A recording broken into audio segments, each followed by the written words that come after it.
ಬೆಂಗಳೂರಿನ HAL ರಸ್ತೆಯ Domlur bridge ಬಳಿ ಚಲಿಸ್ತಾ ಇದ್ದ ಕಾರಿನಲ್ಲಿ ಏಕಾಏಕಿ ಬೆಂಕಿ ಕಾಣಿಸಿಕೊಂಡು ಕಾರು ಧಗಧಗಿಸಿದೆ.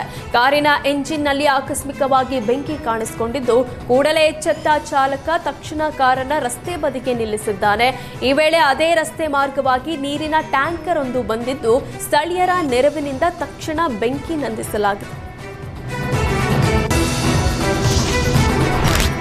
ಗ್ರಾಮ ಪಂಚಾಯಿತಿಗಳಲ್ಲಿನ ಕಸ ವಿಲೇವಾರಿ ವಾಹನ ಚಾಲಕರಿಗೆ ಉದ್ಯೋಗ ಭದ್ರತೆ ಮತ್ತು ಸಮಯಕ್ಕೆ ಸರಿಯಾಗಿ ವೇತನ ನೀಡುವಂತೆ ಆಗ್ರಹಿಸಿ ಕಲಬುರಗಿ ಜಿಲ್ಲಾ ಪಂಚಾಯಿತಿ ಕಚೇರಿ ಎದುರು ಚಾಲಕರು ಹಾಗೂ ಅವರ ಕುಟುಂಬಸ್ಥರು ಪ್ರತಿಭಟನೆ ನಡೆಸಿದ್ದಾರೆ. ಹಲವು ವರ್ಷಗಳಿಂದ ಗ್ರಾಮಗಳಲ್ಲಿ ಮನೆಗಳಿಗೆ ತೆರಳಿ ಕಸ ಸಂಗ್ರಹಣೆ, ಸಾಗಣೆ ಹಾಗೂ ವಿಲೇವಾರಿ ಮಾಡುತ್ತಿದ್ದೇವೆ. ಆದರೂ ನಮಗೆ ಉದ್ಯೋಗ ಭದ್ರತೆ ಇಲ್ಲ. ಪ್ರತಿ ತಿಂಗಳು ಸರಿಯಾಗಿ ವೇತನವೂ ಆಗೋದಿಲ್ಲ ಅಂತ ಪ್ರತಿಭಟನಾಕಾರರು ಆಕ್ರೋಶ ವ್ಯಕ್ತಪಡಿಸಿದ್ರು. ಗ್ರಾಮ ಪಂಚಾಯಿತಿ ಕಸ ವಿಲೇವಾರಿ ವಾಹನಗಳ ಚಾಲಕರ ಹೋರಾಟಕ್ಕೆ ಬೆಂಬಲಿಸಿ ಅವರ ಕುಟುಂಬದ ಸದಸ್ಯರು ಸಹ ಹೋರಾಟದಲ್ಲಿ ಪಾಲ್ಗೊಂಡಿದ್ರು.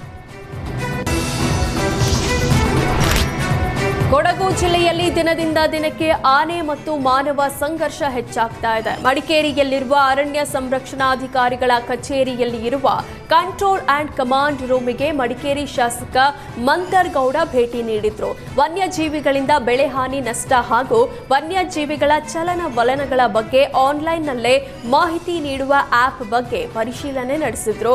ಅರಣ್ಯ ಅಧಿಕಾರಿಗಳು ವನ್ಯಜೀವಿಗಳ ಚಲನವಲನಗಳ ಬಗ್ಗೆ ಆಯಾ ಸಂಬಂಧಪಟ್ಟ ಗ್ರಾಮಸ್ಥರಿಗೆ ಮಾಹಿತಿ ನೀಡಲು ಅಧಿಕಾರಿಗಳಿಗೆ ಸೂಚನೆ ನೀಡಿದ್ರು. ಇದರಿಂದ ಕಾಡಾನೆಗಳು ಮತ್ತು ಮಾನವನ ನಡುವೆ ನಡೀತಾ ಇರುವ ಸಂಘರ್ಷ ತಡೆಯಲು ಒಂದಿಷ್ಟು ಅನುಕೂಲ ಆಗಲಿದೆ ಅಂದ್ರು. ಚಾಮರಾಜನಗರ ಜಿಲ್ಲೆ ಪುಣಜನೂರು ಗ್ರಾಮದ ಬಳಿ ಜಮೀನಿಗೆ ಲಗ್ಗೆ ಇಟ್ಟ ಕಾಡಾನೆಗಳು ಸೋಲಾರ್ ಬೇಲಿ ಮುರಿದು ಅಡಿಕೆ ಹಾಗೂ ತೆಂಗು ಬೆಳೆ ನಾಶಪಡಿಸಿವೆ. ಜಮುನಾ ಹಾಗೂ ನಾಗೇಂದ್ರ ಎಂಬ ರೈತರ ಜಮೀನಿಗೆ ನುಗ್ಗಿದ ಕಾಡಾನೆಗಳು ಲಕ್ಷಾಂತರ ರೂಪಾಯಿ ಮೌಲ್ಯದ ಬೆಳೆ ಹಾನಿ ಮಾಡಿದ್ದು, ಸೂಕ್ತ ಪರಿಹಾರ ನೀಡಬೇಕು ಹಾಗೂ ಕಾಡಾನೆ ಹಾವಳಿ ತಡೆಗಟ್ಟಬೇಕು ಅಂತ ರೈತರು ಒತ್ತಾಯಿಸಿದ್ದಾರೆ. ಬೆಂಗಳೂರಿನ ರಾಜರಾಜೇಶ್ವರಿ ಮೆಡಿಕಲ್ ಕಾಲೇಜು ಬಳಿ ಟಿಪ್ಪರ್ ಲಾರಿ ಡಿಕ್ಕಿಯಾಗಿ 21 ವರ್ಷದ ವೈದ್ಯಕೀಯ ವಿದ್ಯಾರ್ಥಿನಿ ಕೃತಿಕಾ ಸ್ಥಳದಲ್ಲೇ ಮೃತಪಟ್ಟಿದ್ದಾಳೆ. ಸ್ಕೂಟಿಯಲ್ಲಿ ಗೆಳತಿಯೊಂದಿಗೆ ತೆರಳುತ್ತಿದ್ದಾಗ ಈ ದುರ್ಘಟನೆ ಸಂಭವಿಸಿದ್ದು, ಮತ್ತೊಬ್ಬ ವಿದ್ಯಾರ್ಥಿನಿ ಗಂಭೀರವಾಗಿ ಗಾಯಗೊಂಡಿದ್ದಾಳೆ. ಬೆಂಗಳೂರಿನ ರಾಜರಾಜೇಶ್ವರಿ ಮೆಡಿಕಲ್ ಕಾಲೇಜಿನಲ್ಲಿ ಕೃತಿಕಾ 4ನೇ ವರ್ಷದ ವೈದ್ಯಕೀಯ ವಿದ್ಯಾರ್ಥಿನಿಯಾಗಿದ್ರು. ಗೆಳತಿ ಹಂಸಾ ಜೊತೆ ಕೃತಿಕಾ ಸ್ಕೂಟಿಯಲ್ಲಿ ಹೋಗ್ತಾ ಇದ್ರು. ಕಾಲೇಜು ಮುಗಿಸಿ ಗೇಟ್ನಿಂದ ಹೊರ ಬರ್ತಿದ್ದ ಟಿಪ್ಪರ್ ಡಿಕ್ಕಿ ಹೊಡೆದ ಪರಿಣಾಮ ಸ್ಕೂಟಿ ಸ್ಕಿಡ್ ಆಗಿ ಇಬ್ಬರು ಕೆಳಗೆ ಬಿದ್ದಿದ್ದಾರೆ. ಸ್ಕೂಟಿ ಚಲಾಯಿಸ್ತಾ ಇದ್ದ ಹಂಸ ಎಡಭಾಗಕ್ಕೆ ಬಿದ್ದರೆ ಕೃತಿಕಾ ಬಲಭಾಗಕ್ಕೆ ಬಿದ್ದಿದ್ದಾಳೆ.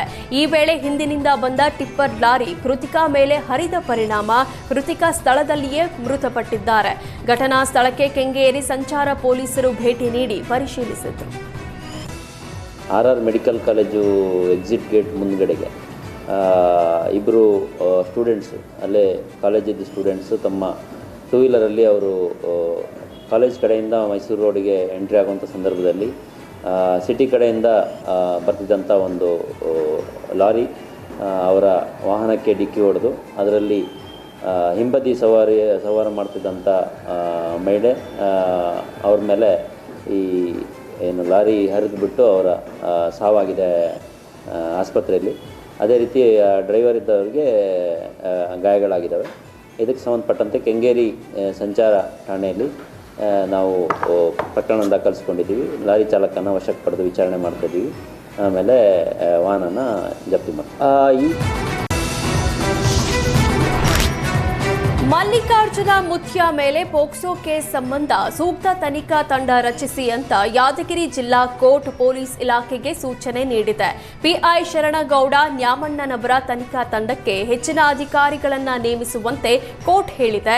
ತನಿಖಾ ತಂಡಕ್ಕೆ ಮಹಿಳಾ ಪಿಎಸ್ಐ ಹೇಮಾವತಿ ಸೇರಿ ಹಲವು ಅಧಿಕಾರಿಗಳು ಎಂಟ್ರಿ ಕೊಟ್ಟಿದ್ದು, ಪಿಐ ಶರಣಗೌಡ ನ್ಯಾಮಣ್ಣನವರ ನೇತೃತ್ವದಲ್ಲಿ ತನಿಖೆ ಚುರುಕುಗೊಂಡಿದೆ.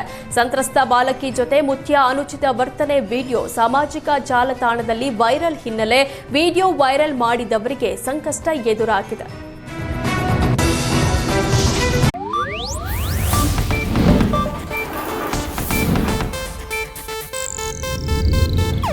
ಇದು ಏಷ್ಯಾನೆಟ್ ನ್ಯೂಸ್ ನೆಟ್ವರ್ಕ್ ಪ್ರಸ್ತುತಿ.